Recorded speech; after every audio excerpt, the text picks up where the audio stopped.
genre je suis en petite tenue mais en fait j'ai froid. Salut tout le monde, j'espère que vous allez bien. Bienvenue dans mon nouveau décor hollywoodien. C'est fatigant ça, le reflet de la fenêtre là, je suis désolée. Moi c'est le genre de détail qui me gosse. Bref, on rentre dans le vif du sujet, puis aujourd'hui je vous parle de la puce électronique RFID. RFID c'est Radio Frequency Identification. C'est donc un système émetteur-récepteur pour une localisation précise. La radiofréquence ou la radio-identification, c'est une méthode pour mémoriser et récupérer des données à distance en utilisant des radio-étiquettes. Les radio-étiquettes, ça ressemble à ça. Donc ces radio-étiquettes sont auto-adhésives et elles peuvent être collées ou incorporées dans des objets ou dans des êtres vivants. On en retrouve depuis longtemps sur les animaux de compagnie par exemple. Dans le fond, le système que vous connaissez le mieux, c'est celui avec des codes barres. Donc par exemple, quand vous êtes au supermarché et que vous voyez la caissière scanner des articles.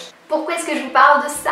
Parce que ces dernières années, de plus en plus de personnes à travers le monde se sont fait implanter dans le bras, dans la main, une puce RFID. Il y en a beaucoup, notamment en Espagne, au Mexique. Vous en avez forcément entendu parler, c'est sûr. Cette puce RFID remplacerait la carte d'identité, la carte vitale, le passeport, les cartes bancaires, les clés aussi. Elle servira à stocker des informations, des mots de passe. Elle pourrait même te permettre d'ouvrir des portes, ton garage, ton entrée, débloquer ton téléphone, allumer la radio, bref, des tas d'affaires. Alors c'est très controversé depuis quelques temps maintenant parce que dans cette puce seraient stockées toutes tes informations ultra personnelles. Mettons que tu voudrais ouvrir ton ordinateur avec la puce mais sans taper ton mot de passe, ben la puce connaît ton mot de passe et tous ces codes que tu y aurais insérés, bien sûr le gouvernement y aurait accès en tout temps. Beaucoup pensent que ce serait vraiment un cauchemar car tu serais surveillé en tout temps.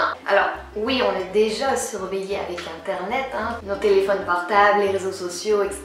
Encore cette semaine, j'étais allée chez Pizza Hut, ok, et le lendemain sur Instagram, je voyais une publicité Pizza Hut. J'étais encore jamais allée chez Pizza Hut ici au Québec, tu sais. On est tracé, c'est fou là.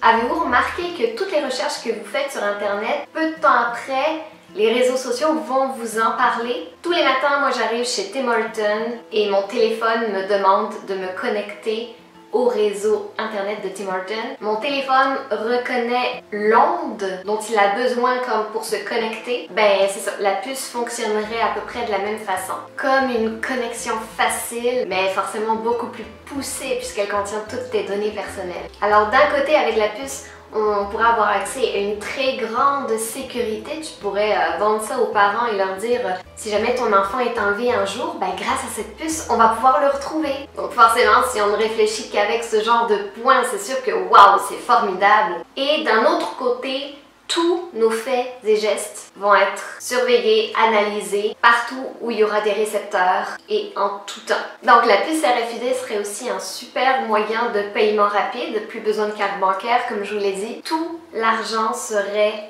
dans les puces. Sur le long terme, il n'y aurait plus d'argent liquide. Tu sais, quand tu payes avec de l'argent comptant, de l'argent liquide, il n'y a pas de trace sur ton compte bancaire de ce que tu as acheté. Et quelque part, je pense que ce sont des informations qui manquent au gouvernement. Ils disent que ce serait un moyen pour diminuer les fraudes, tu sais, l'argent sous la table et tout ça. Ils veulent plus qu'on les fourre!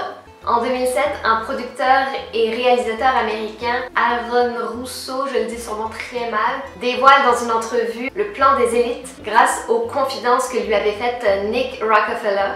I had a friend, Nick Rockefeller, okay, who's one of the Rockefeller family. I learned an awful lot from Mr. Rockefeller. The whole agenda is to create a one world government where everybody has an RFID chip implanted in them. All money is to be in those chips, right? There'll be no more cash. So instead of having cash, anytime you have money in your chip, they can take out whatever they want to take out whenever they want to. If they say you owe us this much money in taxes, they just deduct it out of your chip digitally. Total control. Total control.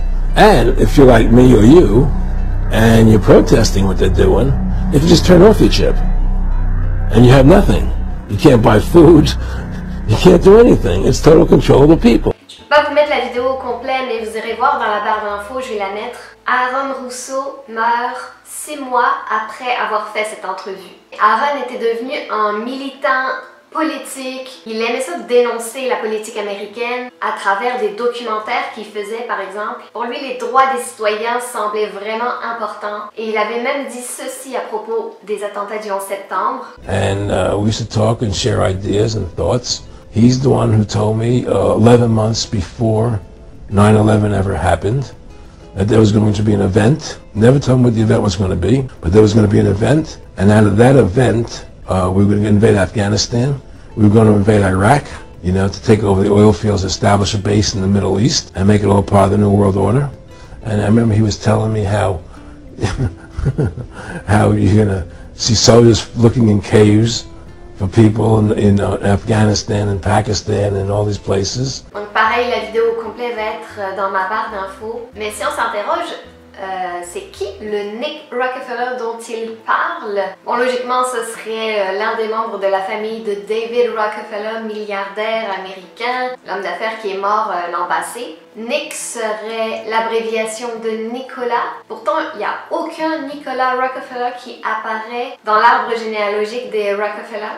Aucun des enfants de David Rockefeller s'appelait Nicolas non plus. Ce Nick aurait des liens quand même assez lointains par rapport à la famille Rockefeller qu'on connaît. Fait que, est-ce que les propos de Aaron concernant la conversation qu'ils ont eue pèseraient pour autant moins lourd sur la balance?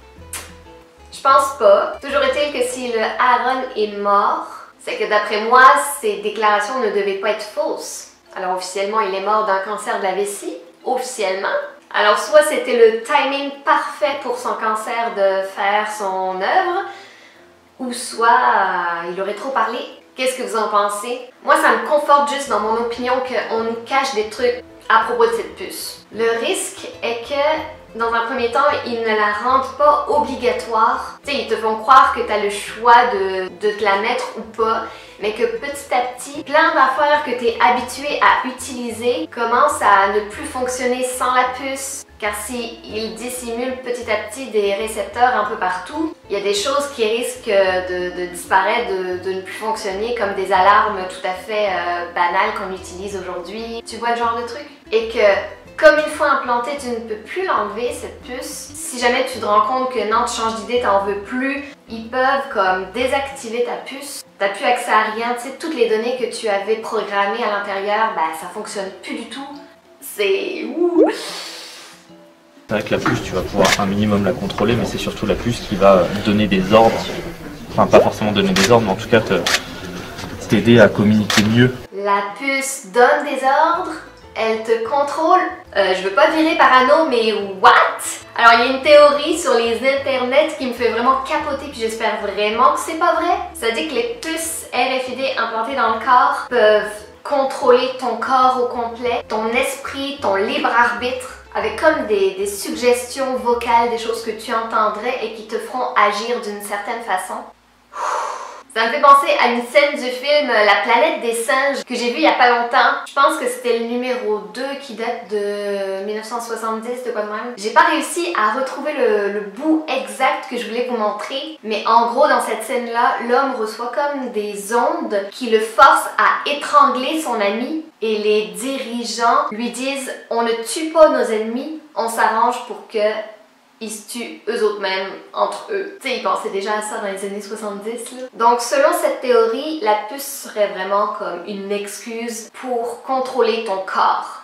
Sincèrement, là, ça m'étonnerait même pas. Il n'y a plus rien qui m'étonne venant du gouvernement, là. En tout cas, dites-moi, qu'est-ce que vous pensez de tout ça? Est-ce que c'est quelque chose qui vous fait peur ou au contraire, est-ce que vous trouvez que c'est une avancée technologique incroyable qui faciliterait votre vie au quotidien? Moi là, je suis du genre à même pas vouloir payer avec mon téléphone portable, ok? On dit qu'on a peur de tout ce qui est nouveau, mais moi c'est pas parce que c'est nouveau, là, moi c'est parce que c'est gouvernemental. Moi je vous invite simplement à aller faire vos propres recherches. Je veux pas influencer vos pensées par rapport à ça. À bientôt tout le monde!